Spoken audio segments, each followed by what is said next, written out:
آج پاکستان کی معیشت جس نہج پر کھڑی ہے، پی ڈی ایم حکومت اس کا سارا ملبہ گزشتہ حکومت پر ڈال دیتی ہے۔ ہم نے جب معاشی ماہرین سے پوچھا تحریک انصاف کی حکومت میں ایسی کیا غلطیاں تھیں جن کی وجہ سے معیشت میں بگاڑ مزید بڑھا، تو ان کا کہنا تھا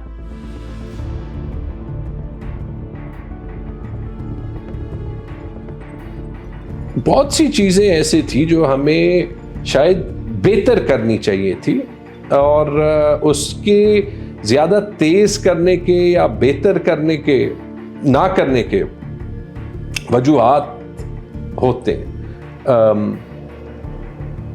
پی ٹی آئی کا ایز اے پارٹی گورنمنٹ میں پہلا ایکسپیرینس تھا۔ جب آپ اس کانٹیکسٹ میں دیکھیں تو میرے خیال میں ان ہائنڈ سائٹ ہمارا track record stands up for it self, خاص طور پہ جو پچھلے سال میں ہم نے دیکھا ہے۔ لیکن اگر میں 2-3 چیزیں کہوں گا جو کہ زیادہ تیز یا مؤثر طریقے سے ہونی چاہیے تھی، جس سے اوور آرچنگ جو ہمارے ایشوز ہیں وہ زیادہ جلدی سالو ہو سکتے تھے۔ پہلی چیز تو یہی کہ انرجی سیکٹر میں میرے خیال میں زیادہ تیزی سے فنڈامنٹل ریفارم ہو سکتا تھا۔ میرے خیال میں پاکستان کے انرجی سیکٹر کا اس سے بہتر کوئی حل نہیں ہے کہ ہم ڈسکوز کو پرائیویٹائز کریں، کیونکہ ہم نے بہت تجربے کر لیے اور پبلک سیکٹر میں ہماری کنسٹرینٹس ہی اتنی ہے کہ میرے خیال میں ہم پبلک سیکٹر میں یہ انرجی ڈسٹریبیوشن کمپنیز کو نہیں چلا سکتے۔ میرے خیال میں ہم بیوروکریٹک ریفارم جس میں ہم اپنی ایڈمنسٹریشن میں باہر سے کیپیسٹی لا سکیں، سیکرٹریز کو اور بیوروکریسی کو اپنے منسٹرز کی طرف اکاؤنٹیبل کرا سکیں، اور کوئی ان کو انسینٹیو دے سکے کہ جو کام کرتا ہو اور جو کام نہ کرتا ہو ان میں ہماری گورنمنٹس فرق کر سکیں۔ جو کام کرتا ہو اس کو ریوارڈ کرے، جو کام نہ کرتا ہو اس کی کوئی نہ کوئی تو کانسیکوینسز ہوں، کیونکہ ایک اسٹیٹ بنا لی ہے جہاں پہ 10 میں سے 9 لوگ کام نہیں کرتے، کوئی پوچھتا ہی نہیں ہے، اور وہ 10 کی تنخواہ آپ کے ٹیکس پیئر کے پیسے سے دی جاتی ہے۔ تو یہ ساری چیزیں بہتر ہو سکتی تھی، ان پہ کام بھی ہوا اور ایک کرائسس میں کام کیا۔ آئی تھنک جو بہترین شاید کام 2 کیے تھے، ایک کووڈ میں وہ ہیومن کرائسس پاکستان میں نہیں ہوا جو دنیا کے تقریباً ہر ملک میں ہوا ہے، اور وہ دکھاتا ہے کہ when we put all our brains together تو we can do wonders۔ اور اسی طرح ہم اگر سوشل سیکٹر میں دیکھیں، جو صحت کارڈ اور احساس کے ساتھ کیا، اس نے پاکستان کی سوشل سیکٹر کی جو بینچ مارک تھی about what's good وہ بالکل چینج کر دیا۔ دیکھیں، کووڈ کے اندر ایک اچھا رسپانس آیا، اس کے علاوہ خان صاحب کی گورننس کے بڑے مسئلے تھے۔ پنجاب کے اندر آپ نے گورننس کو دیکھا، اس میں ایشوز تھے، بٹ وہ اس کا فیڈرل پہ تو آپ کی اکنامک پہ امپیکٹ نہیں آتا، بہرحال لیکن وہ ایک لانگ ٹرم میں آتا ہے، بٹ وہ ایک بہت بڑا مسئلہ تھا۔ پھر خان صاحب کا یہ تھا کہ خان صاحب کے پاس جو ٹیم تھی نا، جو ان کی پرسیو ٹیم تھی، وہ ٹیم ٹھیک نہیں تھی۔ اسد عمر صاحب ان کے کور فائنانس منسٹر تھے، وہ ہٹ گئے، پھر آپ جو ہے باہر سے ٹیم لے آئے۔ پھر خان صاحب اس کے بعد اس کے اندر خان صاحب نے انرجی کے منسٹر بہت زیادہ چینج کیے، خان صاحب نے فائنانس منسٹر بہت زیادہ چینج کیے، اور باقی بھی ری شفلنگ کرتے رہے۔ تو خان صاحب جب بھی 6-8 مہینے بعد کچھ چیز چلتی نہیں تھی نا، ری شفل کر دیتے تھے، چینجز کر دیتے تھے۔ تو میرے خیال میں یہ ایک اچھی پالیسی نہیں تھی، کنٹینیوٹی نہیں تھی، یہ نہیں تھا۔ لیکن اس کے علاوہ انہوں نے کوشش کی کرنے کی، لیکن یہ کچھ مسئلے تھے۔ پھر دوسرا جو 2021 میں شوکت ترین صاحب کو واپس لائے تھے، اس وقت وہ میرے خیال میں ان کی بڑی کلیدی مسٹیک تھی، بہت بنیادی مسٹیک تھی کہ وہ شوکت ترین کو نہ لاتے، حفیظ شیخ کو رکھتے رہتے تو آج اکانومی یہ نہ آتی۔ یعنی کہ ایک پہلی مسٹیک جو تھی وہ شوکت ترین کو لانا تھا، اور دوسری مسٹیک جو تھی VUNC تھی۔ یہ 2 مسٹیکس نہ ہوتی تو آج اکانومی کا یہ حال نہ ہوتا۔ Coming out of COVID, which Pakistan did relatively well, Allah was also kind and we also did our work. Pakistan economy جب کھلی تو ایک تو ہم نے مانیٹری امپیٹس بہت دیا، اور اس کی وجہ سے پاکستان میں ڈیمانڈ کریٹ ہوئی۔ فسکل امپیٹس کو بھی ہم نے دینا شروع کیا، ہم نے ایک ایکسپینشنری بجٹ دیا۔ اس کے ساتھ ساتھ جو آئی تھنک فیول سبسڈی کو اگر ہینڈل بھی کرنا تھا، اگر آپ نے کچھ حد تک دینی بھی تھی، جو سوال آپ کا تھا، تو آپ کر لیتے، پر IMF سے انحراف نہ کرتے۔ जब दिखाई दे रहा था कि $17.5 अरब का करंट अकाउंट का खसारा 2022 में बन रहा है, और ये बन रहा था, रिज़र्व्स हमारे पीक हुए दिसंबर 2021 में $18 अरब के, और फिर गिरना शुरू हो गए। तो टीम एट द हेल्म जो भी करना चाह रहे थे, IMF से इनहराफ करना आई थिंक सबसे बड़ी वजह थी जिससे एक अनसर्टेनिटी क्रिएट हुई। और आप हैरान होंगे कि जब अप्रैल में VONC हुआ तो रिज़र्व्स $10 अरब पे आ गए थे। तो आपने इतना लूज़ किया, आज $4.4 अरब पे हैं, उसको भी ना भूलिए। सो ये IMF कलीदी वजह थी। पेट्रोल की सब्सिडी एक ऑब्वियसली प्रेशर में उस वक्त आ गया बिकॉज एक्सटर्नल कीमतें भी बढ़ रही थी, रुपया भी वैल्यू लूज़ कर रहा था, रिजर्व्स भी डिप्लीटिंग थे और IMF से इनहराफ हो रहा था। जब ये सब चीज़ें इकट्ठी हुई तो it became a very very challenging slide for Pakistan, probably one which should have been handled very swiftly by new incoming government. देखिए, फिर वही है, जैसे मैंने कहा कि ये हमारा कल्चर है, जब आपसे कोई बात ना हो ना तो बैक मिरर देख के गाड़ी चलाती है आप, और फिर हम ऐड का भी सहारा लेते हैं। अक्सर देखेंगे कि हुकूमतें ऐड बहुत देती हैं अखबार में, और खुशवंत सिंह हैं, हिंदुस्तान के बड़े राइटर थे, नाम सुना होगा आपने। खुशवंत सिंह ने 1977 में भी, जब उस वक्त के हुकूमत ने इंडिया में इमरजेंसी लगाई थी ना, तो वो उन्होंने फिर ऐड वैड देना शुरू किया था। तो उस वक्त खुशवंत सिंह ने किताब लिखी थी अपनी, और उसमें ये लिखा था कि जब कोई हुकूमत ऐड का सहारा ले ले, जब कोई हुकूमत ऐड का सहारा ले ले तो समझ ले कि उसने कुछ भी नहीं किया है, उसके पास कुछ भी दिखाने के लिए नहीं है। अगर वो कुछ कर रही होती तो वो नज़र आता, उसको ऐड देने की ज़रूरत नहीं पड़ती। ठीक है, तो कहने का मतलब ये है कि ये एक ट्रेडिशन है हमारा। लेकिन मैं सिर्फ ये 2-4 चीज़ें बताऊंगा कि 2019 में जब हम IMF में जाने की तैयारी कर रहे थे, खान साहब के आने के फ़ौरन बाद, और जो IMF का मार हम पे पड़ना शुरू हुआ, बड़ी तबाही मची मईशत की, बहुत तबाही मची। ठीक है, बिजली की कीमत बढ़ाओ, गैस की कीमत बढ़ाओ, एक्सचेंज रेट को डिवैल्यू करो, इंटरेस्ट रेट को बढ़ाओ, खान साहब को कि वहीं से लुटिया डूबने लगी। फिर आ गया पैंडेमिक, दुनिया में तबाही मची। लेकिन मैं ज़रूर ये कहूँगा कि उन्होंने पैंडेमिक को बहुत बेहतर तरीके से हैंडल किया, बहुत बेहतर तरीके से। चाहे उनके मुखालिफिन जो भी कहें, उन्होंने जिस तरीके से पैंडेमिक को एड्रेस किया with the help of the army, with the help of the army, बहुत ज़बरदस्त तरीके से हैंडल किया। दुनिया में जो तबाही मची, हम उस तबाही से बचत हो गई हमारी। उसके बाद तीसरा चौथा साल जो उनका था,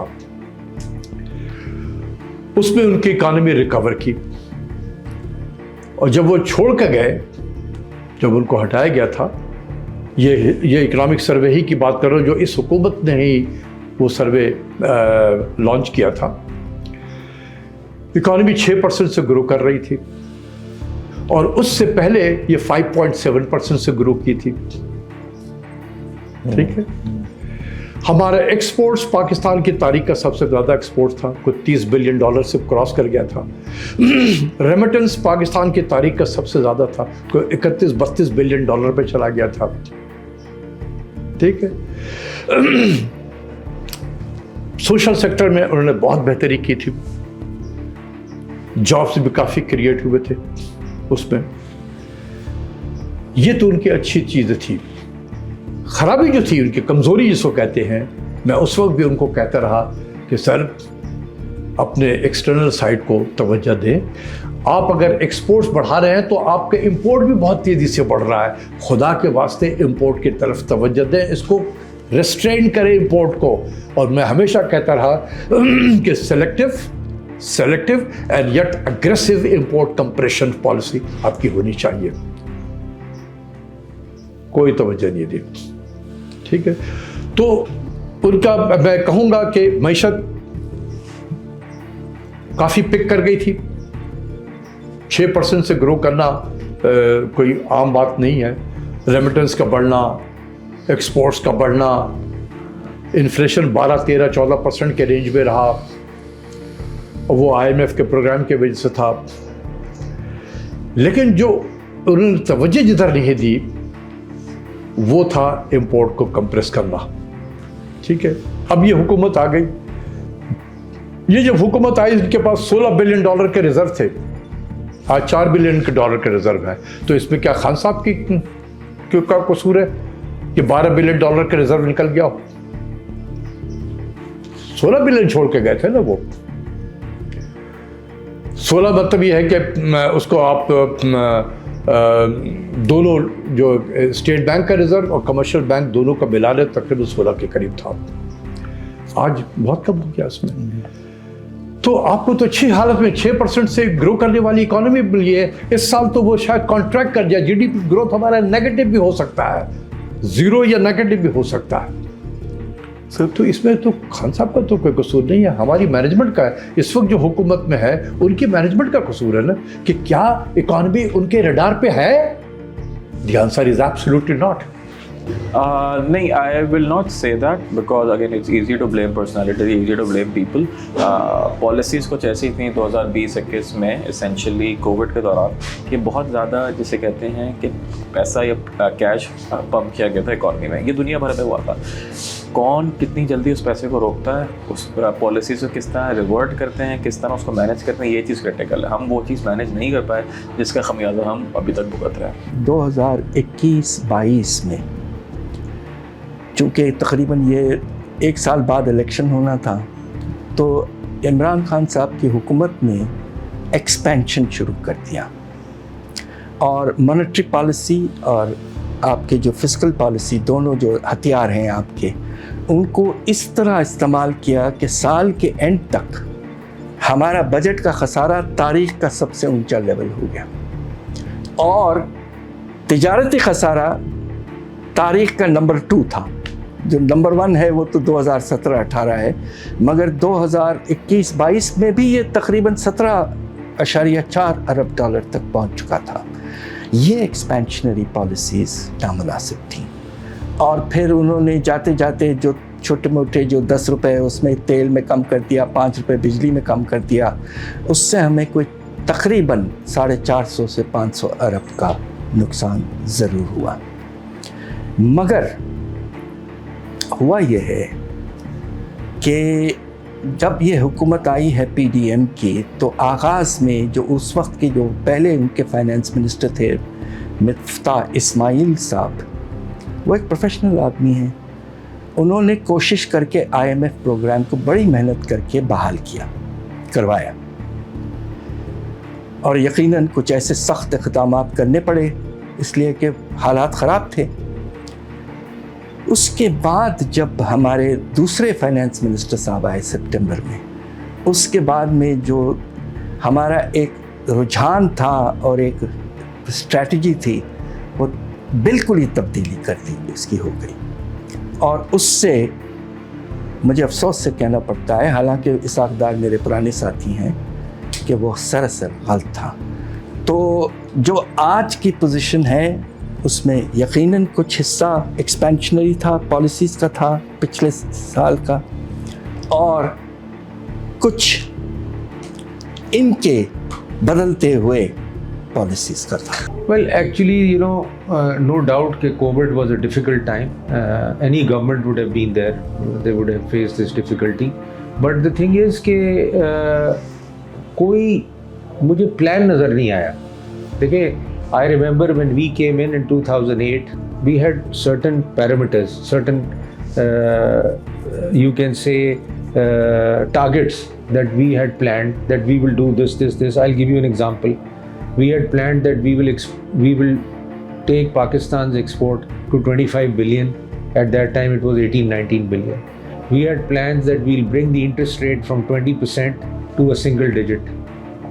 We had plans that we will go towards renewable energy instead of fuel-based energy. And we had plans that we will activate Gwadar port, Iran pipeline, things like that.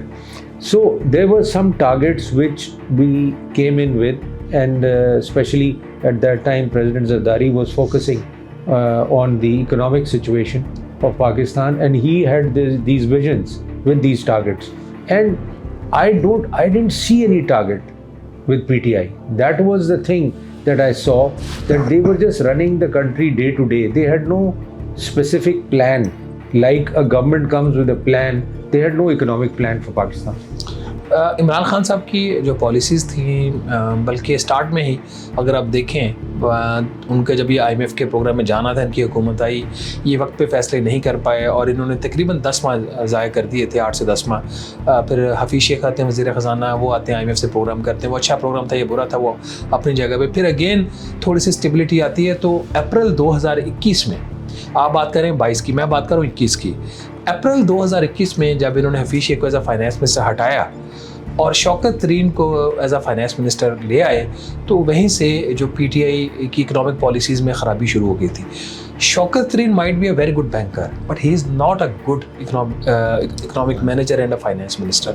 اس نے جو ایک لوز ٹاک کی، اس نے loose fiscal policy implement کی، اور اسی دوران پھر اسٹیٹ بینک آف پاکستان جو تھا وہ بھی پولیٹیکل ہو گیا، باوجود اس کے کہ آئی ایم ایف کے کہنے پہ ہم نے ایک بڑا سخت ایک اسٹیٹ بینک کا ایک اس کو کائنڈ آف اٹانومی دینے کے لیے بل بھی پاس کروایا، ایکٹ پارلیمنٹ سے پاس کروایا. رضا باقر جو اس وقت کے گورنر تھے اسٹیٹ بینک، اور شوکت ترین، رضا باقر نے لوز مانیٹری پالیسی امپلیمنٹ کی اور شوکت ترین نے لوز فسکل پالیسی امپلیمنٹ کی. مطلب یہ کہ ایسے وقت میں جب ہمیں اپنے گھر میں ڈسپلن لانا چاہیے تو انہوں نے اور زیادہ اخراجات کیے. رضا باقر کی ایک پالیسی تھی کہ انہوں نے 1% شرح سود کے اوپر 10 سال کے لیے، 1% شرح سود کے اوپر 10 سال کے لیے انہوں نے تقریباً کوئی 450 ارب روپے کا قرضہ دیا لوگوں کو. اس کی وجہ سے جو ڈیمانڈ، اب وہ جو قرضہ لیا گیا وہ صنعت کاروں نے لیا، اور یہ وہی صنعت کار تھے جو پہلے ہی ویل اسٹیبلش تھے. جیسے بڑا فیمسلی کہا جاتا ہے کہ صرف ایک خاندان کو 90 ارب روپے کا اس میں قرضہ ملا. انہوں نے جب پیسہ لیا تو انہوں نے گھر میں تو رکھنا نہیں تھا، انہوں نے پیسہ لے کے اپنی انڈسٹریل ایکسپینشن کرنے کی کوشش کی جہاں پہ ان کو ضرورت بھی نہیں تھی، کیونکہ 1% کا مطلب ہے سستا قرضہ، بالکل مفت کا قرضہ 10 سال کے لیے وہ بھی. تو اس سے انہوں نے جو لیٹر آف کریڈٹ کھولے درآمدات کے لیے، اس کی وجہ سے ہمارا جو ایکسچینج ریٹ تھا وہ انڈر پریشر آ گیا. پھر وہ پیک پہ جب ان کو لگا کہ یہ جب گورنمنٹ چینج کرنے کا ایک ان کا سامنے آئی، ان کی جو پولیٹیکل اسٹریٹجی تھی پی ڈی ایم کی کہ جہاں پہ انہوں نے حکومت ہٹانی تھی پی ٹی آئی کی، تو اس وقت انہوں نے پھر ایک لوز فسکل پالیسی اور یہ انہوں نے ایسے اقدامات کیے کہ جس کی وجہ سے آئی ایم ایف کا پروگرام ڈی ریل ہو گیا. اور ایک ان کا ویل پلانڈ ان کی یہ چیز تھی، جہاں پہ فرسٹ ویک آف مارچ میں غالباً پاکستان اور آئی ایم ایف کے مذاکرات ہونے تھے اگلے ریویو کے لیے. تو ان بجائے کہ یہ مذاکرات میں جاتے، انہوں نے 28 فروری 2022 کو شوکت ترین صاحب نے اور عمران خان صاحب نے جو اس وقت کے وزیر اعظم تھے، انہوں نے ایک پیٹرول سبسڈی اور الیکٹریسٹی سبسڈی بھی اس میں 5 روپے فی یونٹ شامل تھی، وہ انہوں نے اناؤنس کر دیا. وہ ایسا اسٹیپ تھا جہاں سے نہ صرف پروگرام ڈی ریل ہو گیا آئی ایم ایف کا، بلکہ پھر اب لوگوں کے منہ میں ان کو تو ایک فری چیز مل رہی ہے، اس سے وہ ان کے منہ سے وہ نوالا فری کا چھیننا آسان نہیں رہتا. تو پھر پی ڈی ایم کو لگے اس میں تقریباً 4 سے 5 ماہ ان چیزوں کو کریکٹ کرنے میں. آپ نے دیکھا کہ اگست 2022 میں جا کے پھر آئی ایم ایف کا پروگرام ریوائیو ہوا تھا اور بورڈ سے اس کا اپروول ہوا تھا. اب یہی کام، یہی حرکت پی ڈی ایم نے کرنے کی کوشش کی جب انہوں نے پیٹرول سبسڈی دینے کا اناؤنس کیا. اس کو پھر ہم نے اپوز کیا اپنے رائٹنگس میں بھی، اپنے پروگرامس میں بھی، کہ یہ پھر وہی کام کرنے جا رہے ہیں جو پی ٹی آئی نے کیا تھا. تو yes that wrong decision I would not say starting from April 2022 but from April 2021 وہاں سے جو خرابی پیدا ہونا شروع ہوئی وہ سلسلہ آج بھی جاری ہے. پی ٹی آئی کا جو کردار تھا وہ ختم ہو جاتا ہے اگست 2022 میں جب ان کا آئی ایم ایف کا پروگرام شروع ہو جاتا ہے. آج ہم جس میس میں کھڑے ہوئے ہیں یہ زیادہ تر پی ڈی ایم کی وجہ سے. پچھلی تمام حکومتوں کے دوران معاشی سمت طے کرنے یا پالیسیز بنانے میں غلطیاں کوتاہیاں ہوتی رہی ہیں، لیکن یہ بھی سچ ہے کہ آج اب کسی چابڑی والے مزدور یا ریڑھی بان سے بات کرے تو انہیں کچھ سمجھ نہیں آ رہا کہ آخر گزشتہ 1 سال میں معاشی پالیسی کے لحاظ سے ایسا کیا ہوا ہے کہ انہیں ریکارڈ مہنگائی کا سامنا کرنا پڑ رہا ہے. عام آدمی معیشت کے زوال کو سمجھنے سے قاصر ہے. ہم نے یہی معاملہ جب معاشی ماہرین کے سامنے رکھا تو ان کا کہنا تھا جس قسم کی تباہی ہوگی اس کی ایک جھلک آپ نے ان کے ان تھاٹ تھرو آٹا سبسڈی پروگرام میں دیکھ لی، جس میں ہزاروں لوگ ہر روز ذلیل ہوئے ہیں. کوئی 20-25 اموات ہوئی ہیں. 1 مہینے میں 80 ارب روپے کا آٹا کتابوں میں بٹائے، جس میں میں نہیں کہتا، ان کے اپنے ex prime minister Shahid Khaqan Abbasi کہتے ہیں कि कम से कम 20 अरब रुपए की करप्शन हुई है। जो आम इंसान है उसको 3 चीज़ें पता होनी चाहिए, ख़ास तौर पे वो बंदा जो कि पब्लिक सेक्टर का हिस्सा नहीं है। पहली चीज़ इन्होंने आके की, तनख्वाहें बढ़ाई, मराद बढ़ाई पब्लिक सेक्टर एम्प्लॉइज़ की। साल के दरमियान में ये एक टिपिकल पॉपुलिस्ट मूव तो ज़रूर होता है, लेकिन ये वो सियासत नहीं रियासत वाले बयानिए के साथ फिट नहीं होता था, और इस बात की भी अक्कासी करता है कि इनको कोई अंदाज़ा नहीं था कि इकॉनमी को चलाने के लिए कौन कौन से इक़दामात लेने थे।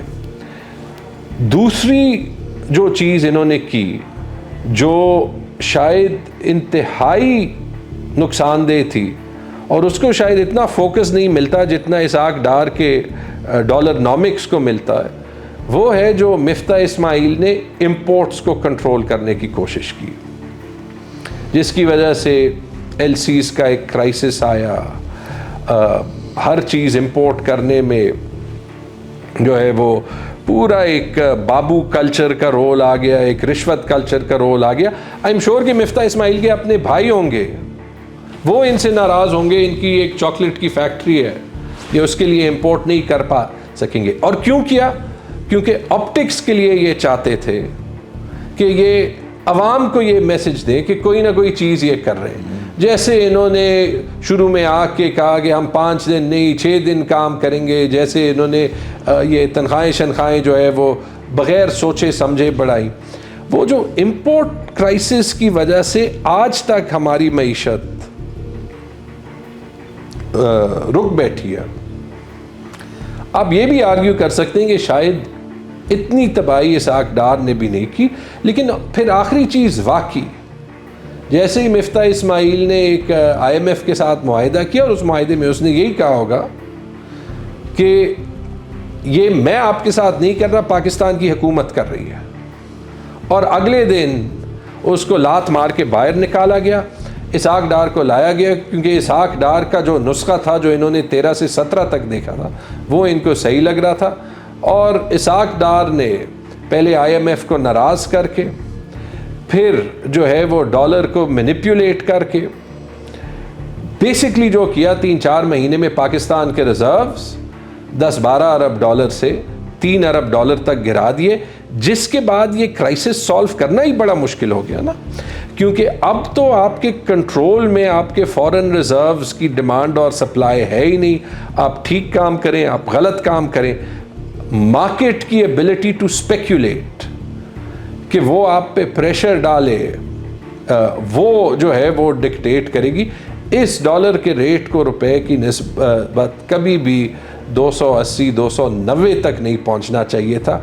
अगर इसको सही मानों पे फ्री फ्लोट करते एट द राइट टाइम तो हमारे रिजर्व्स भी बच जाते, हमारे इंटरनेशनल इदारों के साथ मुआहिदे भी आराम से हो जाते, और पाकिस्तान की मईशत को नुकसान भी बहुत कम पहुंचता।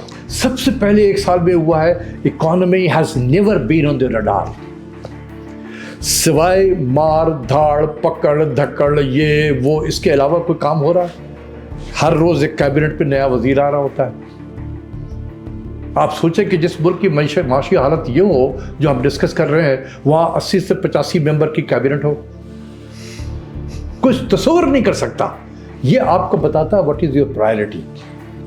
तो economy has never been the priority, आपने छोड़ दिया है उसके हालात के तहत। वो IMF का मार मार के IMF ने थपेड़ हमारी इकोनॉमी को कहाँ से कहाँ पहुँचा दिया।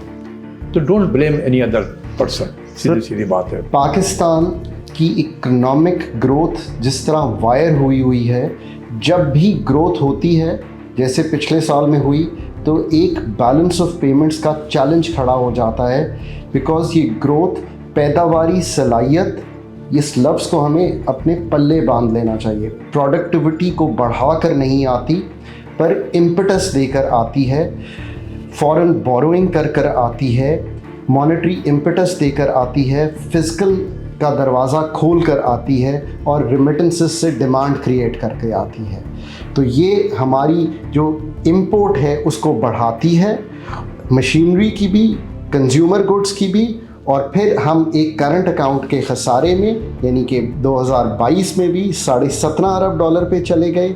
और जब भी ऐसा होता है तो पाकिस्तान की इकॉनमी को स्लो करना पड़ता है, क्योंकि इंपोर्ट्स को तोड़ना पड़ता है। इस दफ़ा ये हुआ कि आपने सिर्फ इंपोर्ट्स को कम नहीं किया बल्कि बहुत कदगन लगा दी। जब आपने वो कदगन लगाई जो कि टेम्परेरीली तो मैं सपोर्ट कर सकता था, but not eight months as we have done, मतलब हम तो इस कदगन को अब 8-10 महीने चला रहे हैं, ऐसा नहीं होना चाहिए था। जब आपने ये कर दिया तो आपको कॉटन भी मंगवानी थी, आपको स्पेयर पार्ट्स भी मंगवाने थे, आपको वो रॉ मटेरियल भी मंगवाना था जिससे आपने बाकी एक्सपोर्ट्स करनी थी, तो आपकी एक्सपोर्ट्स भी हर्ट होना शुरू हो गई। लोकल लार्ज स्केल मैन्युफैक्चरिंग जो है वो 4.4% सुकड़ गई, आपका एग्रीकल्चर भी सुकड़ गया। तो आपने इकॉनमी को इतना, आपको उसका गला घोंटना पड़ा बिकॉज आप पहले इतना इम्पेटस दे चुके थे, और अब भी वहीं खड़े हैं कि जब भी इंपोर्ट्स खोलेंगे तो आप फिर बैलेंस ऑफ पेमेंट्स के चैलेंज में चले जाएंगे। So it is the wiring of the economy which is causing this issue, और वो इम्पेटस से निकलेंगे और इस पर आएंगे कि बिलीव करें कि आपकी एग्रीकल्चर प्रोडक्टिविटी जो है वो, आप चाइना को अपना बेहतरीन दोस्त कहते हैं, तो उनकी 9 टन्स पर हेक्टर है कॉटन में, आपकी 1.7 टन पर हेक्टर है। दूसरा, बिलीव करें कि आपका इन्वेस्टमेंट टू जीडीपी रेशियो 15% है, चाइना का 30 से 35% है। बिलीव करें इस चीज़ में कि आप 2% की पॉपुलेशन ग्रोथ करते हैं तो रिसोर्सेज सक हो रहे हैं सारा वक्त। बांग्लादेश ने इसको भी तोड़ा और चाइना ने तो इसको बहुत तोड़ा। मैं सिर्फ उन ममालिक की बात कर रहा हूँ जो आपके खित्ते में हैं, आप जैसे हैं, और आपकी ही जनरेशन में जो पिछली 20-25 साल हैं, उन्होंने ना सिर्फ पावर्टी का साइकिल तोड़ा है बल्कि कंसिस्टेंट ग्रोथ करके दिखाई है। दुनिया भर में ये बिलीव करें कि आपका एक्सपोर्ट टू जीडीपी रेशियो, ये एक फिगर है जो पाकिस्तान का बैलेंस ऑफ पेमेंट्स का क्राइसिस तोड़ देगा। वो 10% ऑफ जीडीपी है, जो आज से 20 साल पहले चले जाएं तो ये 16% ऑफ जीडीपी के करीब था। बाकी ममालिक में ये हमसे बहुत ज़्यादा है, और उस वजह से वो डॉलर कमा सकते हैं जिससे वो प्रोडक्ट्स ख़रीद सकें और अपनी मशीनरी भी चला सकें, और ये भी कर सकें कि जो रॉ मटेरियल है वो भी पूरा कर सकें और दुनिया को कुछ बेच सकें। ये हैं आपके fundamental issues of rewiring your economy. जब इनको ठीक करेंगे तो ये बैलेंस ऑफ पेमेंट्स का चैलेंज ख़त्म होगा। हम आज से चले आते हैं जनवरी 2022 में। ऑयल प्राइसेस जो हैं वो बहुत तेज़ी से बढ़ रही थी दुनिया भर में। हमने क्या किया, हमने बोला कि जी पेट्रोल की प्राइस हम आज फिक्स कर देते हैं। वो प्राइस 3 महीने तक पिछली हुकूमत ने फिक्स करके रखी, 3 महीने तक जो है 3 से 4 महीने पीटीएम हुकूमत ने फिक्स करके रखी, क्योंकि वो कहते हैं कि जी डिफ़िकल्ट पॉलिटिकल डिसीजन। उसकी जो कॉस्ट थी तकरीबन 90 से 100 अरब रुपए महीने की जो है उसकी कॉस्ट बढ़ेगी। तो आपने वो एसेंशियली चूल्हे में जला दिए वो पैसे, वो ईंधन में जल गए वो पैसे, ठीक है। ये आपने गलती करी, आपने डॉलर को फिक्स करके रखा उसके में, ये गलती करी। फिर आपने अगस्त सितंबर में आगे फिर से डॉलर को फिक्स कर दिया, तो उससे हुआ ये कि डॉलर आपके वैसे ही कम थे, बेताशा आपने डॉलर ज़ाया करना शुरू कर दिया, जलाना शुरू कर दिए इन चीज़ों में। जब आपने ये करना शुरू करा तो बाकी जो दूसरी इकॉनमी आपकी वो जो है शेक होना स्टार्ट हो गए। बिकॉज अगर आप अंडा भी खाते हैं, ठीक है, या आप दाल भी खाते हैं, तो अंडे में जो मुर्गी होती है, मुर्गी की जो फीड होती है वो भी इम्पोर्टेड होती है अच्छी खासी। अगर आप दालें खाते हैं, दाल भी इम्पोर्टेड होती है, खाने का तेल होता है वो भी इम्पोर्टेड होता है। तो हम वैसे ही इन सब चीज़ों के लिए हमें डॉलर चाहिए। जब हमारे पास डॉलर नहीं थे, सडनली इन सब चीज़ों को रोकना पड़ा। जब रुकी ये चीज़ें तो उससे क्या हुआ, उससे सप्लाई चेन में शॉर्टेज हो गई। यानी कि अगर मुर्गी की फीड इंपोर्ट नहीं होगी तो वो ना मुर्गी बनेगी ना अंडा बनेगा। तो जब अंडा नहीं बनेगा तो मार्केट में अंडों की शॉर्टेज होगी, जिससे उसकी कीमत बढ़ जाएगी या मुर्गी की कीमत बढ़ जाएगी। तो ये चीज़ जब डॉलर की शॉर्टेज हुई, उससे लेके गुड्स की शॉर्टेज भी शुरू हो गई। गुड्स की शॉर्टेज हुई, उससे महंगाई शुरू हो गई। इंसिडेंट नहीं है, एक पॉलिसी है। फिर से उनका जो ऑब्सेशन है कि रुपए की कदर को आर्टिफिशियली बढ़ा के रखें। आपको हैरत होगी कि जिस वक्त वो जा रहे थे मिफ्ता इस्माइल, रुपया गिर चुका था, 245 तक जा चुका था फ़ी डॉलर। इन्होंने आकर ऐसा टाइट उसको बंद किया है, रुपए की कदर को मुस्तहकम करने की कोशिश में है आर्टिफिशियली। दिसंबर के एंड तक वो 225 तक गिर चुका था, यानी कि वैल्यू बढ़ गई थी रुपए की 20 रुपए। उसके नताइज जो हुए वो बेपनाह नुकसानदेह थे। एक, आपने चूंकि एक्सचेंज रेट इस्तेमाल नहीं कर पा रहे थे तो आपने एक नया इंस्ट्रूमेंट ढूंढा, और वो क्या है? LCs को रोको। आज आपको हैरत होगी कि इस वक्त भी 15,000 कंटेनर्स कराची और दूसरे जगहों में मौजूद हैं जो क्लियर नहीं हुए। आपने दरामदात को आर्टिफिशियली कंट्रोल किया, उसके नतीजे में बेशुमार शॉर्टेजेस पैदा हुई हैं, और आज की पोजीशन ये है कि फरवरी के महीने में सनती पैदावार तकरीबन 11.5% गिर चुका है। दूसरे जो गलत असरात हुए कि चूंकि आपने रुपए को आर्टिफिशियली कंट्रोल किया था, उस वक्त जब रिजर्व्स आपके 6-7 अरब डॉलर थे सिर्फ, तो 2 और मार्केट्स पैदा हो गए, एक ओपन मार्केट और एक रियल ब्लैक मार्केट। और आपका अगर 226 था तो ब्लैक मार्केट में ये 260 तक पहुंच चुका था। क्या हुआ उसका नुकसान? रेमिटेंसेस जो हमारे वर्कर्स बड़ी मेहनत के बाद भेजते हैं, हम सैल्यूट करते हैं उनको, उन्होंने पाकिस्तान का जो साथ दिया है किसी और ने नहीं दिया। 30 अरब डॉलर वो भेजते हैं जो कि हमारे एक्सपोर्ट्स के लेवल पे है। अब आप सोचिए कि कितना बड़ा कंट्रीब्यूशन है उनका, मगर उन्हें इस बात का तो एहसास है कि रुपए जितने ज़्यादा मिल जाएं अपने घरानों को उतना अच्छा है, तो थोड़ी सी डाइवर्शन रेमिटेंसेस की हुंडी पे चली गई, उससे 3 अरब डॉलर का नुकसान हो चुका है। और बरामदात जो हैं वो भी चुपचाप से रिटेन करने लगे हमारे एक्सपोर्टर्स, ताकि रुपए गिर रहा है तो हम पैसे बना लेंगे। टोटल लॉस जो है due to this wrong policy is about 5 से 6 अरब डॉलर, जब आपके रिजर्व्स सिर्फ 4.4 अरब डॉलर हैं। 2 गुना हो सकते थे अगर हम करेक्ट पॉलिसी चलाते। देखिए, ये तो it was in the making, it was not एक साल की बात नहीं थी, it was in the making. आप यूनाइटेड स्टेट्स में आप उठा लें, देखें शिकागो में क्या हो रहा है। People are storming Walmarts, people are going into grocery store. UK में आप देख लें कि आप एक ब्रेड से ज़्यादा ग्रोसरी स्टोर में ख़रीद नहीं सकते। You can not, everything is ration by every department store, and you know this is a world crisis. Pakistan तो मैं अभी भी समझता हूँ एक इन्फ्लेशन वाली सिचुएशन है। Thank God we don't have food riots in Pakistan, but we could lead to that. तो ये तो दुनिया में फूड राइट्स हर जगह हो रहे हैं, और it is really a very very difficult situation today the world is in. और जिनके यहाँ इंटरेस्ट 0 होता था, 1% होता था, आज उनके यहाँ इंटरेस्ट 7% हो गया। डेवलप्ड इकोनॉमीज़ की मैं बात कर रहा हूँ, अंडर डेवलप्ड को तो आप छोड़ ही दें, उनका हाल जो है। तो ये जब developed economies are facing this issue, तो हम तो किसी उसमें कैटेगरी में ही नहीं आते ना। हमें तो यू कैन से हम बाय डिफ़ॉल्ट जिस सिचुएशन में हैं हम हैं, तो this was coming, we just couldn't see it, and हम उसको इवैल्यूएट करते हैं government to government. It has nothing to do with government to government, it was bound to happen with any government. देखिए, ये एक पिछले 30 साल से एक चीज़ चल रही थी, और ख़ास तौर पे 2013 के बाद चल रही थी।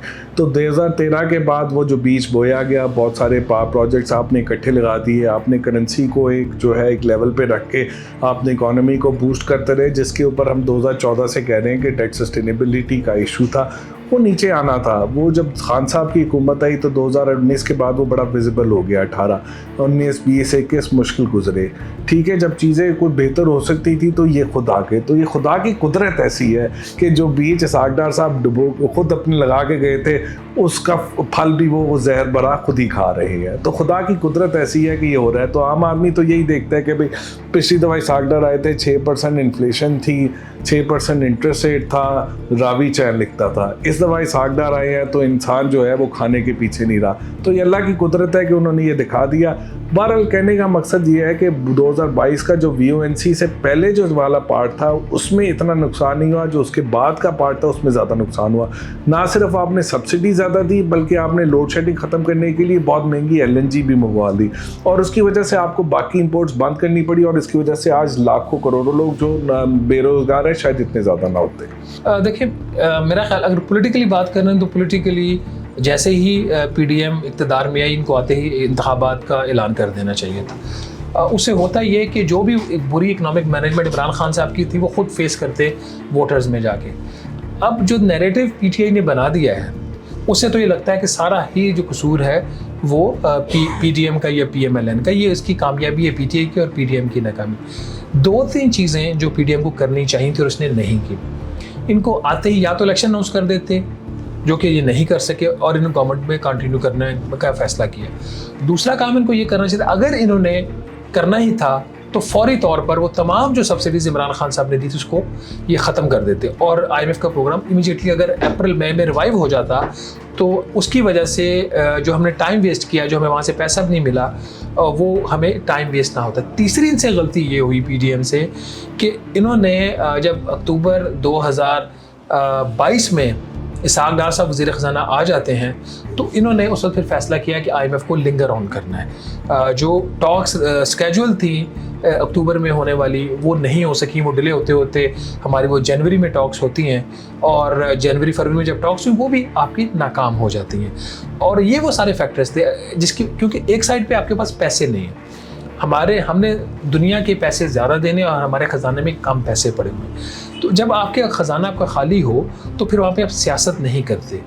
PDM ने ये नारा तो ज़रूर लगाया कि हमने सियासत कुर्बान करके हमने रियासत बचाई है। हकीकतन ये रियासत को भी कुर्बान करने की तरफ तुले हुए हैं और सियासत भी अपनी ये कुर्बान कर चुके हैं। आज आम पाकिस्तानी सियासी अदम इस्तेहकाम की वजह से पूरी तरह मुतासिर है, और सितम तो ये है कि उसके सामने कोई साहिब इक़्तिदार मईशत की मजमूई सूरत हाल पेश करने को तैयार ही नहीं कि हम असल में खड़े कहाँ हैं, और ना ही आम पाकिस्तानियों की माशी हालत पे कोई बात हो रही है। हमने माशी माहिरीन से इस मौजू पे बात की है ताकि असल सूरत हाल का जायज़ा किया जाए। मैं कहूँगा कि आज से पहले मैंने पाकिस्तान को इतने माशी तौर पे, इतने माशी और सियासी तौर पे इतने बुरे हालात में कभी भी नहीं देखा था। ना मैंने कभी तसव्वुर किया था कि अपनी ज़िंदगी में मैं पाकिस्तान की मईशत को और पाकिस्तान की सियासत को इस बदतर हालत में देखूँगा। मेरा मुल्क मेरे आंखों के सामने बिखर रहा है। अंग्रेजी में कहते हैं अनमिटिगेटेड डिजास्टर, यानी इससे ज़्यादा तबाही हो ही नहीं सकती है। और इसके साथ सिर्फ एक और बात कहनी पड़ेगी जो आज की सिचुएशन को डिस्क्राइब करता है कि जब आपने एक इकोनॉमिक क्राइसिस से निकलना होता है तो आपको कंटिन्यूटी चाहिए होती है और अवामी मैंडेट चाहिए होता है, ताकि गवर्नमेंट मुश्किल फ़ैसले ले सके और वो दूर देख सके कि उन मुश्किल फ़ैसले लेने के बाद वो अवाम को उनके नतीजे भी दिखा सके। और अफसोस से ये कहना पड़ रहा है कि आज शायद पाकिस्तान का पूरा सिस्टम, वो जो एक कदम इसको ठीक करने के लिए लाजमी है कि एक 5वीं साल की हुकूमत नहीं हो, एक नई हुकूमत हो जो अपने विजन को इम्प्लीमेंट करे, और वो सिर्फ आ सकती है इलेक्शन के थ्रू। कि लगता ऐसे है कि पाकिस्तान का पूरा सिस्टम उस इलेक्शन को रेजिस्ट कर रहा है।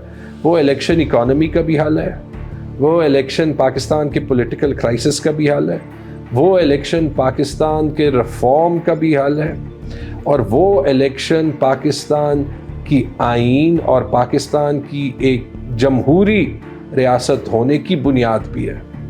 लेकिन अफसोस के साथ शायद इन 2-3 महीनों में, पिछले 2-3 महीनों में पाकिस्तान के अवाम ने ये देख लिया कि पाकिस्तान तरक्की करता क्यों नहीं है। क्योंकि जब भी हम चाहते हैं हम आईन को, कानून को, राइट थिंग, सही चीज़ को एक साइड पे रख देते हैं क्योंकि हमारा पर्सनल फ़ायदा होता है। आजकल हालात इकोनॉमिक सिचुएशन बिल्कुल सही नहीं है, और آگے اور برے ہونے کا خدشہ ہے. وہ اس لیے ہے بیکاز ہم لوگ پچھلے کوئی 10 سے 15 سال سے ڈالر بورنگ پہ بورو کر کے ادھار لے کے ڈالر کو استعمال کرنے پہ کافی اس پہ زور تھا ہمارا.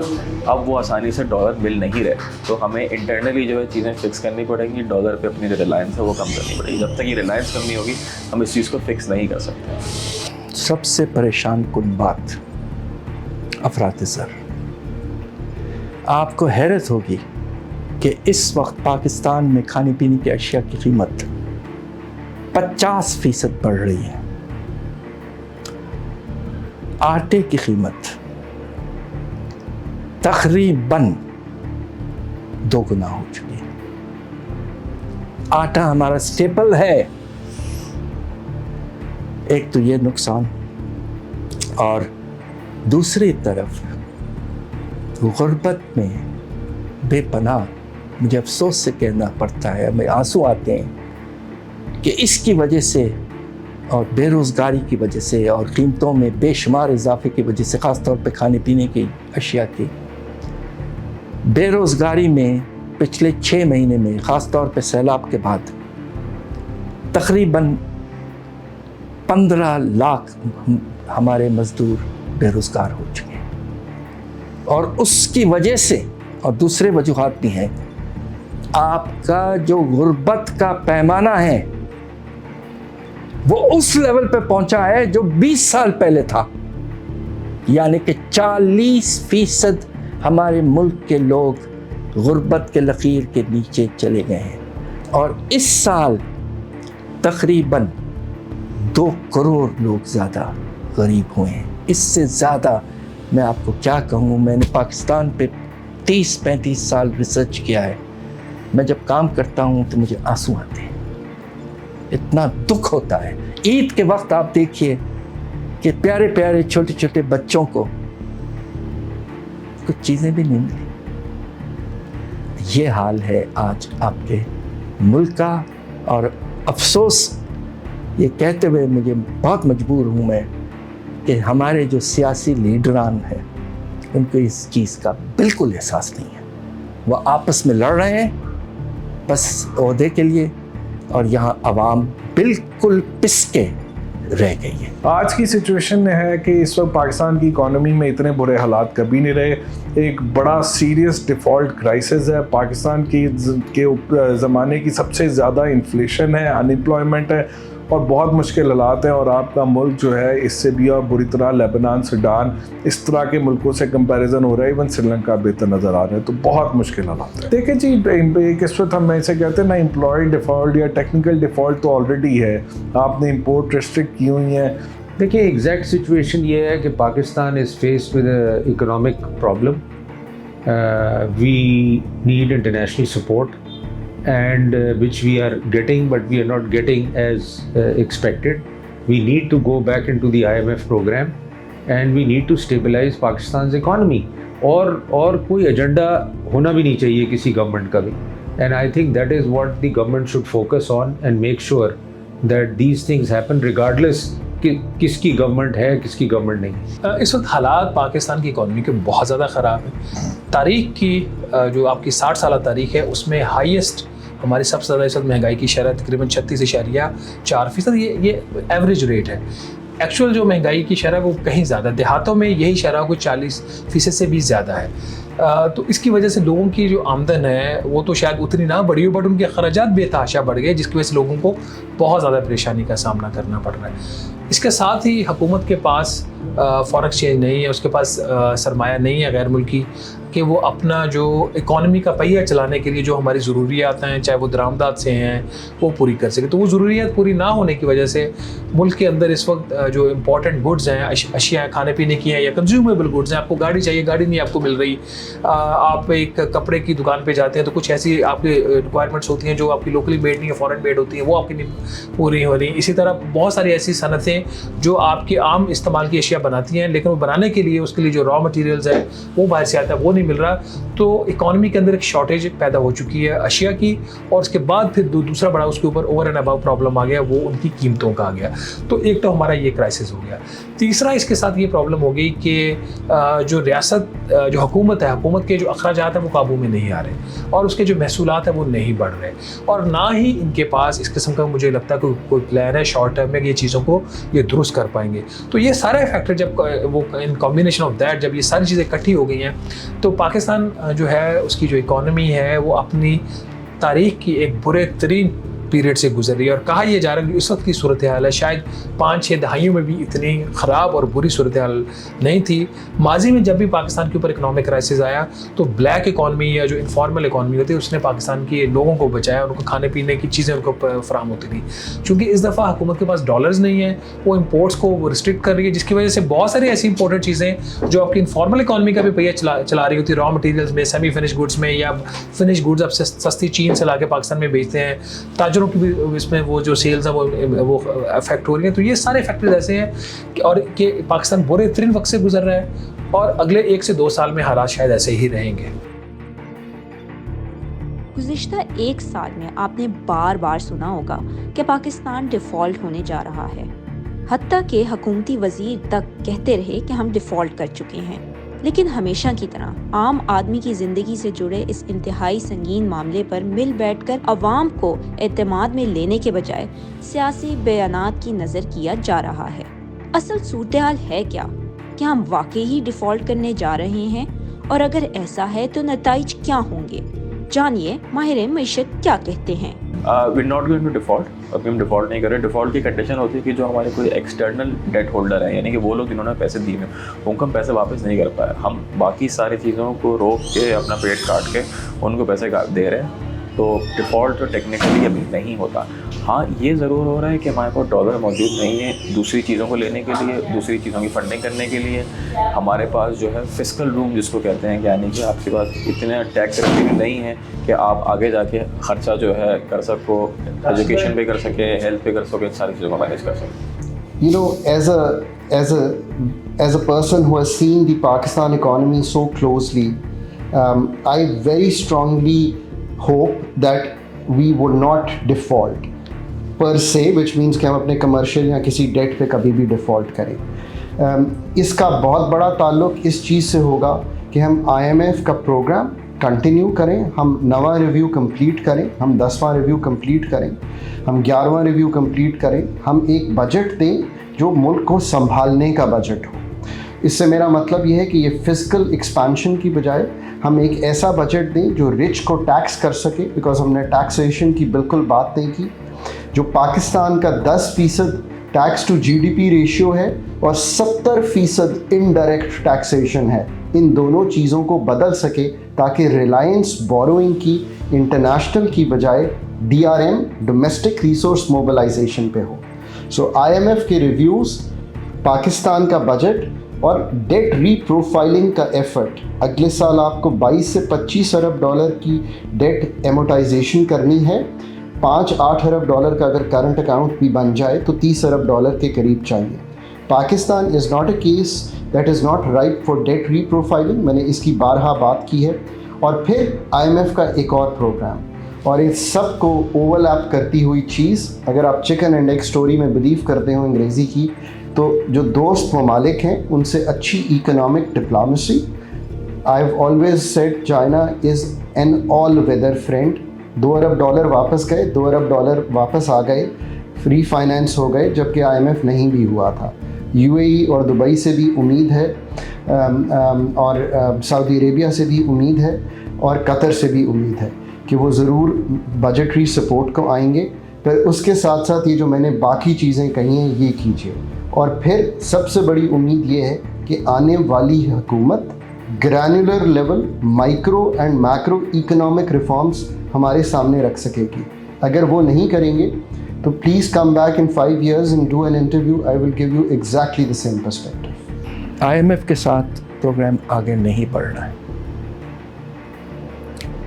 और उसकी वजह यह है कि बाहर से पैसे आने का सिलसिला IMF प्रोग्राम की छतरी के बावजूद बहुत कम हो चुका है। इस साल हमें 2 चीज़ों के लिए पैसों की ज़रूरत पड़ती है, एक अपना तिजारती खसारा पूरा करना और दूसरा कर्ज़ों की वापसी, रीपेमेंट। ये 2 इस साल के आगाज़ में बड़े केयरफुली IMF और हमारी हुकूमत ने मिलकर एस्टिमेट किया था 22.8 अरब डॉलर, बड़ा अमाउंट। पहले 9 महीने में सिर्फ 7.5 अरब डॉलर बाहर से आया है।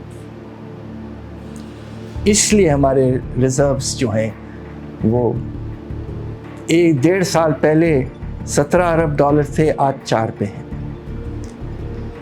तो पाकिस्तान जिसे कहते हैं ना, इधर हमारे नोज़ पे है, डिफ़ॉल्ट नाक पे आ चुका है, और उसको संभालने के लिए, रोकने के लिए ना सिर्फ IMF प्रोग्राम की छतरी की ज़रूरत है, इसलिए कि बाहर का पैसा बढ़ता है जब एक छतरी होती है, सख्त से सख्त इक़दामात लेने हैं। और अगर आप मुनासिब समझें तो मैं 2-3 का जिक्र कर दूं। हमारे मुल्क के शरफा माशाअल्लाह पिछले 75 साल खान ज़बरदस्त ऐशों की ज़िंदगी गुजारा है। मैं आपको एक छोटा सा स्टैटिस्टिक दे देता हूँ आपको। हमारे एग्रीकल्चरल सेंसस के तहत ये बात वाज़ेह हुई है कि हमारे बड़े ज़मींदार 1% काश्तकार 1%, 22% ज़मीन उनके हाथ में है, 22% ज़मीन। सारे साउथ एशिया में लैंड रिफॉर्म हो चुके, हमारे यहाँ नहीं हुए। और उससे बढ़ के जो प्रॉब्लम है कि इनकी सालाना आमदनी कोई 1700 अरब है। टैक्स कितना देते हैं एग्रीकल्चरल इनकम टैक्स? 2 अरब। ये कौन सा निज़ाम? बाकी अगर आप इजाज़त दें तो जिस इलाके में आप आए हैं उसके जो असल मालिक हैं उनकी भी ज़िंदगी बड़े आरामदेह है, प्लॉटों पे प्लॉटों, हाई पेंशन्स, फैसिलिटीज़ वगैरह। इस मुल्क को एलीट का टोटल कब्ज़ा रहा है, आवाम की आवाज़ किसी ने नहीं सुनी। और अब वक्त आ गया है कि खुदा न खास्ता अगर आवाम खड़ी हुई, इसलिए कि उनके जो हालात आपने कर दिए हैं, अरब स्प्रिंग, तो अब फिर देखिए क्या होता है। और अगर आप डिफ़ॉल्ट कर भी गए तो आपके हालात इससे कुछ ज़्यादा ख़राब नहीं होंगे, जितने ख़राब है इतने ही रहेंगे, इससे ज़्यादा नहीं होंगे। लेकिन आपको डेट रीस्ट्रक्चर करना पड़ेगा और उसको करके ही आगे चलना पड़ेगा। लेकिन सबके लिए जो प्री रिक्विजिट है इकॉनमी को ठीक करने के लिए वो पॉलिटिकल स्टेबिलिटी है। इस वक्त हालात पाकिस्तान की इकॉनमी के बहुत ज़्यादा ख़राब है। तारीख की जो आपकी 60 साल तारीख है उसमें हाईएस्ट हमारी सबसे ज़्यादा इस वक्त महंगाई की शरह तकरीबन 36.4%। ये एवरेज रेट है। एक्चुअल जो महंगाई की शरह वो कहीं ज़्यादा, देहातों में यही शरह को 40% से भी ज़्यादा है। तो इसकी वजह से लोगों की जो आमदन है वो तो शायद उतनी ना बढ़ी हो, बट उनके अखराजात बेतहाशा बढ़ गए, जिसकी वजह से लोगों को बहुत ज़्यादा परेशानी का सामना करना पड़ रहा है। इसके साथ ही हुकूमत के पास फॉरेन एक्सचेंज नहीं है, उसके पास सरमाया नहीं है गैर मुल्की, कि वो अपना जो इकॉनमी का पहिया चलाने के लिए जो हमारी ज़रूरियात हैं, चाहे वो दरामदात से हैं, वो पूरी कर सके। तो वो ज़रूरियात पूरी ना होने की वजह से मुल्क के अंदर इस वक्त जो इम्पॉर्टेंट गुड्स हैं, अशिया खाने पीने की हैं या कंज्यूमेबल गुड्स हैं, आपको गाड़ी चाहिए, गाड़ी नहीं आपको मिल रही। आप एक कपड़े की दुकान पे जाते हैं तो कुछ ऐसी आपकी रिक्वायरमेंट्स होती हैं जो आपकी लोकली मेड नहीं है, फॉरेन मेड होती हैं, वो आपकी नहीं पूरी हो रही। इसी तरह बहुत सारी ऐसी सनतें जो आपकी आम इस्तेमाल की अशिया बनाती हैं, लेकिन वो बनाने के लिए उसके लिए जो रॉ मटेरियल्स है वो बाहर से आता है, वो नहीं मिल रहा। तो इकॉनमी के अंदर एक शॉर्टेज पैदा हो चुकी है अशिया की, और उसके बाद फिर दूसरा बड़ा उसके ऊपर ओवर एंड अबव प्रॉब्लम आ गया, वो उनकी कीमतों का आ गया। तो एक तो हमारा ये क्राइसिस हो गया। तीसरा इसके साथ ये प्रॉब्लम हो गई कि जो रियासत जो हुकूमत है, हुकूमत के जो अखराजात हैं वो काबू में नहीं आ रहे, और उसके जो महसूलात हैं वो नहीं बढ़ रहे, और ना ही इनके पास इस किस्म का मुझे लगता है कोई प्लान है शॉर्ट टर्म में कि ये चीज़ों को ये दुरुस्त कर पाएंगे। तो ये सारे फैक्टर जब वो इन कॉम्बिनेशन ऑफ दैट, जब ये सारी चीज़ें इकट्ठी हो गई हैं, तो پاکستان جو ہے اس کی جو اکانومی ہے وہ اپنی تاریخ کی ایک برے ترین پیریڈ سے گزر رہی ہے، اور کہا یہ جا رہا ہے کہ اس وقت کی صورتحال ہے شاید 5-6 دہائیوں میں بھی اتنی خراب اور بری صورتحال نہیں تھی۔ ماضی میں جب بھی پاکستان کے اوپر اکنامک کرائسس آیا تو بلیک اکانومی یا جو انفارمل اکانومی ہوتی ہے اس نے پاکستان کے لوگوں کو بچایا، ان کو کھانے پینے کی چیزیں ان کو فراہم ہوتی تھی۔ چونکہ اس دفعہ حکومت کے پاس ڈالرز نہیں ہیں، وہ امپورٹس کو وہ ریسٹرکٹ کر رہی ہے، جس کی وجہ سے بہت ساری ایسی امپورٹنٹ چیزیں جو آپ کی انفارمل اکانومی کا بھی پہیہ چلا رہی ہوتی ہے، را مٹیریلز میں، سیمی فنش گڈس میں، یا فنش گڈس اب سستی چین سے لا کے پاکستان میں بیچتے ہیں، تاجروں کی بھی اس میں وہ جو سیلز ہیں وہ افیکٹ ہو رہی ہیں۔ تو یہ سارے فیکٹرز ایسے ہیں اور کہ پاکستان برے ترین وقت سے گزر رہا ہے، اور اگلے 1 سے 2 سال میں حالات شاید ایسے ہی رہیں گے۔ پاکستان میں آج حکومت میں یا حکومت سے کوئی جڑا ہے who realizes the gravity of the situation. Whether Khan صاحب realizes the gravity of the situation or not اس سوال پہ تو آتے ہیں۔ اس پی ڈی ایم کی حکومت میں یا ان کے پیچھے جو ہیں بتا دیں کہ کون گریوٹی آف دا سچویشن کو ریئلائز کرتا ہے، تو ان کو تو ایک سائڈ پہ کریں نا۔ آپس کی بات یہ ہے کہ جو ایک سلور لائننگ ہے اس کرائسس کی وہ یہی ہے کہ ریفارم ہوتا ایسے مشکل حالات میں۔ میں ہمیشہ کہتا ہوں کہ یہ پاکستان کا انڈیا 1991 مومنٹ ہے۔ 1991 میں انڈیا کے خزانے میں کچھ نہیں بچا تھا، انہوں نے شاید اپنا سونا بھی گروی رکھنے کے لیے سوئٹزرلینڈ یا کہیں IMF کے پاس پہنچا دیا تھا، لیکن اس وقت انہوں نے ایک بار فیصلہ کیا تھا کہ ہم نے ابھی اپنی اکانومی کو جس لائسنس راج میں کہتے تھے کہ وہ پھنسی ہوئی ہے، جہاں پہ اس کی وہاں کی بیوروکریسی اور جو ان کا ایک سوشلسٹ مائنڈ سیٹ تھا وہ اس کو ہلنے ہی نہیں دیتا تھا، کہ وہ انہوں نے چینج کیا، اور وہ سال تھا جس کے بعد انڈیا اکنامکلی پاکستان تک پہنچنے لگا اور پھر پاکستان سے آگے بڑھنے لگا۔ میرے خیال میں اگر ایک لیڈر ہے جو پاکستان میں اکنامک ریفارم اور گورننس ریفارم لا سکتے ہیں وہ عمران خان ہے، اور وہ اس لیے کیونکہ عمران خان کا کوئی لانگ ٹرم پرسنل سٹیک نہیں ہے۔ یہ تو میں وعدہ نہیں کر سکتا کہ ہر سٹیپ جو عمران خان کریں گے وہ پرفیکٹ ہوگا، کہ غلطیاں نہیں ہوں گی، لیکن اگر ہم پچھلے دور کو بھی دیکھیں، ہم نے پینشن ریفارم کیا خیبر پختونخوا میں، سب سے مشکل کام آج آپ فرانس میں دیکھ سکتے ہیں، عمران خان نے سپورٹ کیا۔ ہم نے 2-3 سال جو مشکل فیصلے لیے، 2 سال تنخواہیں نہیں بڑھائی، ٹیکس کے ریفارم کو جو ٹیکس کے نظام کو ریفارم کرنے کی کوشش کی، وہ عمران خان نے کیا۔ جہاں جہاں ان کو مشکل فیصلے لینے تھے انہوں نے مشکل فیصلے لیے اور ان کو بیلنس کرنے کی کوشش کی عوام کو ریلیف پہنچانے میں۔ لیکن اس بار جب عمران خان آئیں گے اور انشاءاللہ ایک بھاری مینڈیٹ کے ساتھ آئیں گے تو میرے خیال میں یہ وہ موقع ہوگا جب پاکستان ایک کلیئر مائنڈ کے ساتھ اپنی اکانومی کو اور اپنے گورننس سسٹم کو ٹھیک کر سکے گا۔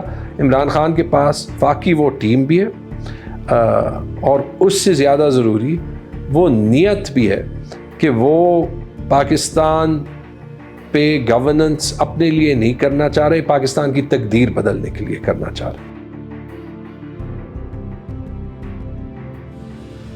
کہا جاتا ہے کہ کسی بھی معاشرے میں سیاسی عدم استحکام ہو تو وہاں کبھی بھی معاشی استحکام نہیں ہو سکتا، کیونکہ سیاسی استحکام سے انسانی زندگی کے تمام شعبے جڑے ہوتے ہیں۔ ملک کے سیاسی حالات ہماری روزمرہ زندگی کو متاثر کر رہے ہوتے ہیں، جس میں ہماری معاش بھی شامل ہے۔ پاکستان اس وقت شدید سیاسی عدم استحکام کا شکار ہے۔ بہت سے لوگوں کا ماننا ہے کہ ہماری معیشت بھی اس سیاسی عدم استحکام کی وجہ سے بدحالی کا شکار ہے، اور اس سے نکلنے کا واحد حل الیکشنز ہیں۔ کیا واقعی ایسا ہے؟ فرض کریں جلد الیکشن ہو جاتے ہیں، عمران خان یا کوئی اور حکومت آ جاتی ہے، تو عام پاکستانیوں کے لیے اگلے چند سال کا معاشی منظر نامہ کیسا ہوگا؟ یہ بھی ایک بڑا انٹرسٹنگ سوال ہے۔ اس میں تو کوئی دو اوپینین نہیں ہے کہ سم ڈگری زور ہے میرا سم ڈگری پہ، some degree of political stability is absolutely vital for economic stability. ہم ایک ڈیولپنگ کنٹریز ہیں، पार्लिमानी जमहूरियत है, आइडियल कंडीशन कभी भी आपको नहीं मिलेगा। पार्लिमानी जमहूरियत में खींचातानी ज़रूर चलता रहेगा, ठीक है ना, लेकिन some degree of political stability is absolutely vital for economic stability, ये तो है। अब ये डिपेंड करता है कि इलेक्शन के बाद कौन सी हुकूमत आती है, क्या हारने वाली पार्टी तस्लीम कर लेती है, नहीं करती है तो क्या होगा लेवल ऑफ डिसकंटेंटमेंट कह लें, या जो भी हंगामा शोर मचाने का जो भी है कितना है। अगर जो नॉर्मल एक रहता है अपोजिशन हारने, कोई भी हारने वाली पार्टी जो है वो ये तो नहीं कहेगी कि हाँ जी थैंक यू वेरी मच, जैसे इतना बड़ा दिल हमारा नहीं है। जैसे बाहर के मुल्कों में होता है कि जो शख्स इलेक्शन हारता है वो एक्सेप्ट करता है, कहता है कि this is my, I accept the defeat. हमारे यहाँ ये कंसेप्ट नहीं है एक्सेप्ट द डिफीट का। अब जो भी आ जाए हुकूमत, ABC कोalition जो भी आ जाए, वो डिपेंड करता है कि उसकी अपनी इकोनॉमिक पॉलिसी है या फिर वो IMF में जाता है। अगर वो IMF में चला जाता है तो यही जो माशी हालत है यही कंटिन्यू करेगा, फिर डोंट एक्सपेक्ट बेहतरी। और ये चॉइस हमारा अपना होगा, क्योंकि इस रास्ते में कांटे ही कांटे होते हैं और हम खुद चुनते हैं इस रास्ते को। फिर वी शुड नॉट कंप्लेन, आवाम को भी कंप्लेन नहीं करना चाहिए। आवाम उस पार्टी को वोट दें जो अपने लीडर से पूछे जब उसे वोट मांगने आए उनका कैंडिडेट कि are you going to the IMF or not. अगर वो कहेंगे जी मुझे हमें तो जाएंगे, तो फिर हम कहेंगे जी आपका वोट हमारे लिए, आपके लिए नहीं है वोट। आवाम को अपना रोल प्ले करना होगा, क्योंकि जो लोग हुकूमत में बैठे हैं ये नहीं करेंगे, मुझे पता है कि ये सब जाएंगे। जब आप वहीं पर जाएंगे, उसी IMF की पॉलिसीज को इम्प्लीमेंट करेंगे, तो why do you expect a different result? यही कंटिन्यू करेगा ना। तो ये है आपका आंसर, डिपेंड के जीतता कौन है और उसके बाद उसकी पॉलिसीज क्या होती है। देखिए इन वे जो डी फैक्टो डिफ़ॉल्ट तो हम कर चुके हैं, ये बात तो ख्वाजा आसिफ से लेके मुख्तलिफ PMLN के सीनियर लोगों ने कहा। हमारे जो अकाउंट में रिजर्व्स हैं वो 2 अरब सऊदी से, 3 अरब चीन से, उनके पैसे पड़े हुए हैं जो सपोजिडली हम इस्तेमाल नहीं कर सकते, लेकिन जिसके अगेंस्ट जो है वो हमारे रिजर्व्स ड्रॉ डाउन होते हैं। जो फॉरेन कंपनीज पाकिस्तान में हैं उनको इजाज़त नहीं दी जा रही कि वो अपने प्रॉफिट्स जो है, जो कानून के मुताबिक वो मुल्क से बाहर भेज सकते हैं, कि वो बाहर रिमिट कर सके, नहीं कर सकते। तो यहाँ से आप किसी को बाहर पैसा भेजने नहीं ले जा रहे। और जो इंपोर्ट्स आपको चाहिए इकॉनमी को चलाने के लिए, और उसकी LCs 5-6 अरब की कराची पोर्ट पे फंसी हुई होती है। तो लेट्स से कि अगर आपके पास 6-7-8 अरब डॉलर आ भी गए एक दिन में, आप तब भी अपनी इकोनॉमी को ओपन नहीं छोड़ सकते, क्योंकि इन अ वे तो वो एक दिन में आप जो है वो अपना जो आपकी जो बॉटल नेक इंपोर्ट्स हैं उनके अगेंस्ट वो पैसा जो है वो खर्च कर सकते हैं।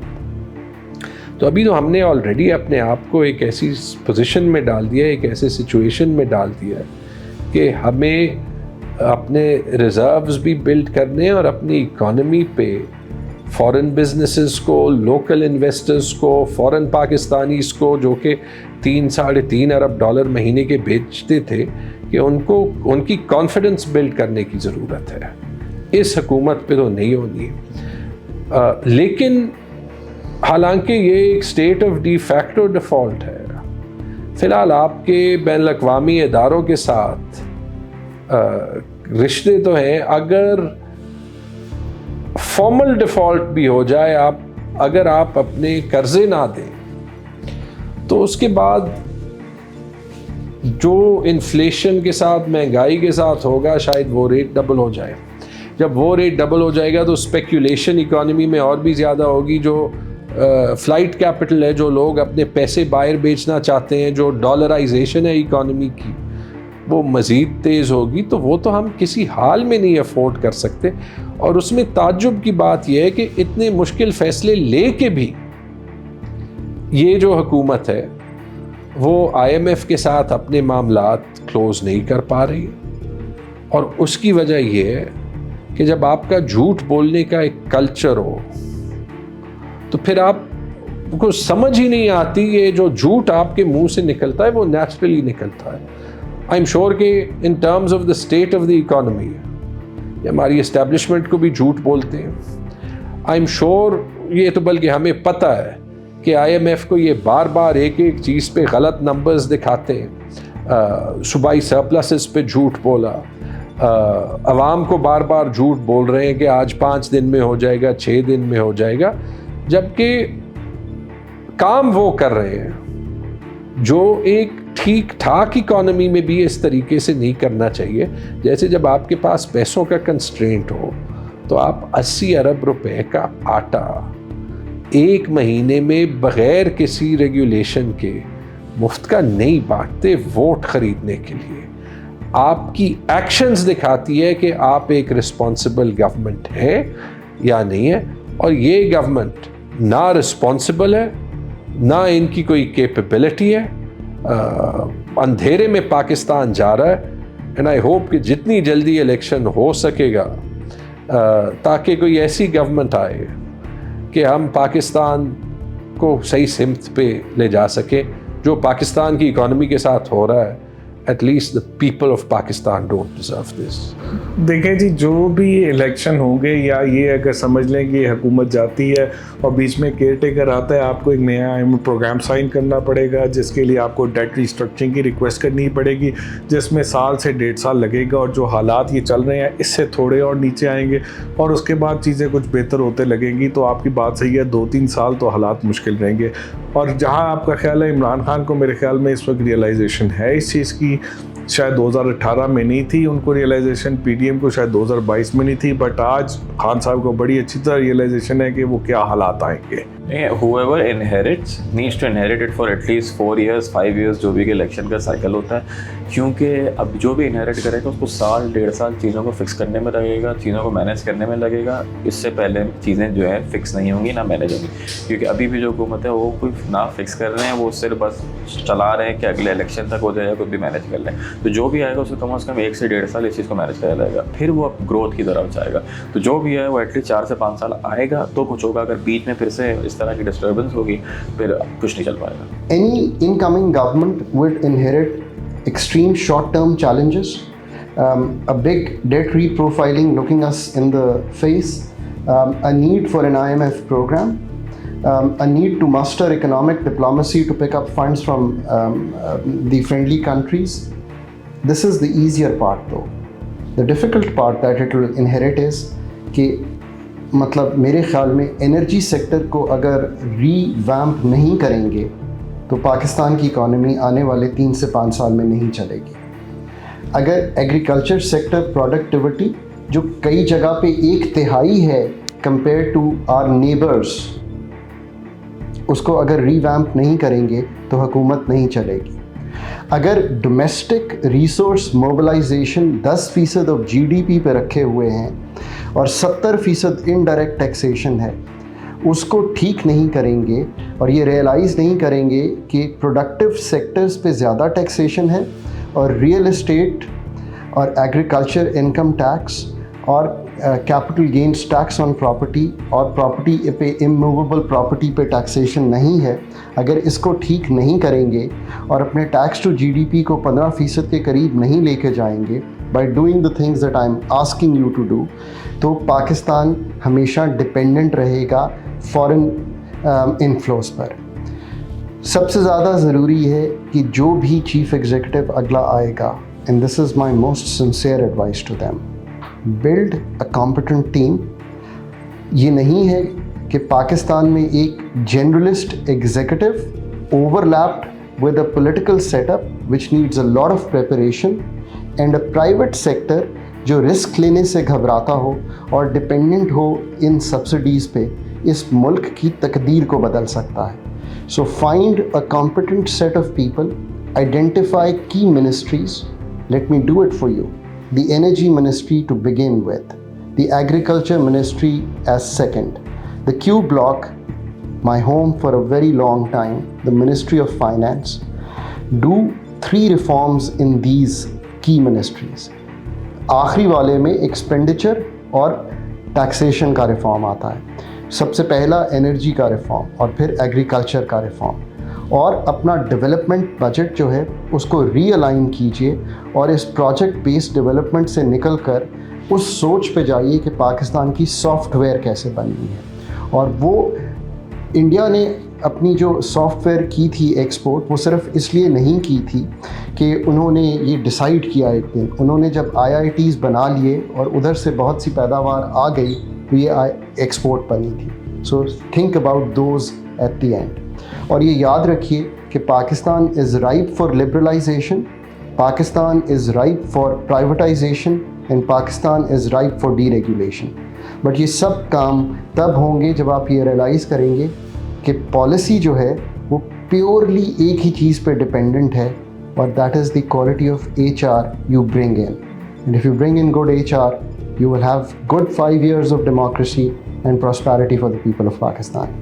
دیکھیں میں یہی آپ کو بتاؤں نا کہ جی I am not sure what is PTI's strategy, but ایک الیکشن کو وہ لے کے بیٹھ گئے ہیں. دیکھیں اگر آپ مینی ڈیولپڈ کنٹریز دیکھیں, میں انڈر ڈیولپڈ کی پھر بات نہیں کرتا, 3 پرائم منسٹر چینج ہو جاتے ہیں, گورنمنٹس چینج ہو جاتی ہیں, نئے سیٹ اپس آ جاتے ہیں. اٹلی میں 6 مہینے پرائم منسٹر نہیں ہوتا, UK میں 3 پرائم منسٹر چینج ہو جاتے ہیں. تو گورنمنٹس آئیں یا جائیں, میں آپ کو یہی سمجھا رہا ہوں نا کہ economic situation should not be disturb. میرا صرف پوائنٹ یہ ہے, الیکشن ہو نہ ہو, PTI آئے, پیپلز پارٹی آئے, PMLN آئے, کولیشن گورنمنٹ آئے, it really doesn't matter. Pakistan کی اکنامک سچویشن کو کسی کو ڈسٹرب کرنے کی اجازت نہیں. میرا یہ موقف ہے. آپ کی اکانومی ٹھیک ہے, میری نظر میں سب کچھ ٹھیک ہے. پالیٹکس چلتی رہتی ہے, الیکشنز ہوتے رہتے ہیں, نہیں ہوتے رہتے ہیں, these things become immaterial. But when your economy goes bad then you start targeting all these things کہ جی الیکشن ہو جائیں گے تو اکانومی ٹھیک ہو جائے گی. کوئی ٹھیک نہیں ہوگی. تو دا فیکٹ از کہ you need to make sure, just like میں ایگزامپل دیتا ہوں ہمارا نیوکلیئر پروگرام. بھٹو صاحب نے ایک چیز کہا تھا, ہم گھاس کھائیں گے مگر ہم اپنا نیوکلیئر پروگرام پورا کریں گے. Why? Because and why that programme was never disturb, because everybody was committed کہ یہ پروگرام ہم نے پورا کرنا ہے. کوئی گورنمنٹ آئے, مارشل لا لگے, ایمرجنسی لگے, that programme continued. And our economy has to be treated like that. As long as we commit کہ جی ہم نے اکنامک اپنے پلان کو ڈسٹرب نہیں کرنا, آپ دیکھیے گا سارے ایشوز ول بیکم سیکنڈری. حالات بہت خراب ہیں, عوام مر گئی ہے سر جی. یہ معیشت, یہ کام نہیں, سمجھ نہیں آتی ہمیں سمجھ نہیں آتی سر. دن کے نا جب یہ لوگ آیا اور اس لوگوں کا حکومت آیا تو عوام کا جینا حرام ہو گیا. مہنگائی جو ہے نا اتنا پہنچ گیا, جو لوگ نہ چینی لے سکتے ہیں, میں نے آپ کا بولا, نہ آٹا لے سکتے ہیں, نہ وہ دوائی لے سکتے ہیں, نہ اور کچھ وہ ہو سکتا ہے. اور یہ جو ہے نا وہ الیکشن میں نہیں کراتا ہے, جو ایک آدمی جو ہے نا محتسب ہو جائیں گے, چلو کچھ نہ عوام کا کام تو کر لیں گے. یہ تو عوام کا کام بھی نہیں کرنا ہے, سیٹ پہ بیٹھا ہوا, اور نہ مہنگائی کے بارے میں کوئی بات پوچھتے بھی نہیں ہے. حالات اتنا خراب ہے, وہاں لوگ مر گیا, اور یہ لوگ آپس میں سیٹ پر لڑتے, سیٹ کی فکر میں ہے, عوام کی فکر میں نہیں ہے. عوام معیشت تو بالکل تباہ ہو گیا نا. پاکستان کی کیا معیشت رہی گیا, خزانے خالی ہے, پیسے نہیں ہے. عوام دن پہ دن جو ہے نا روتا ہے, دن پہ دن عوام پر بوجھ آتا ہے, اس لوگوں پر تو بوجھ نہیں آتا ہے. حال احباب ان سے پوچھا جاتا ہے جو زندہ ہو, جو مر گیا وہ کیا بتائے گا آپ کو. ہم تو مہنگائی سے مر چکے ہیں. ہمارے لیے آپ فاتحہ پڑھیں اور اللہ خیر سے. جو عوام سوچتی ہے وہی کچھ میں نے بتایا ہے کہ عوام مہنگائی سے مر چکی ہے.